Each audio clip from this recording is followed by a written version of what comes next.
സ്വപ്നത്തിൻ കളിയോടം കിട്ടി. ഏതോ മരച്ചോട്ടിൽ വീണു വായിക്കുമെൻ രാജകുമാരനെ കാണാൻ വേഴാമ്പൽ പോലെയിരുന്നു. ചിന്തുന്ന കണ്ണീരൻ മാറത്തെ മാലയിൽ ചന്ദ്രകാന്ത കല്ലു ചാർത്തി.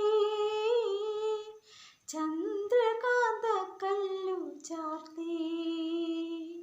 നിദ്രതൻ നീരാഴി നീന്തി കടന്നപ്പോൾ സ്വപ്നത്തിൻ കളിയോ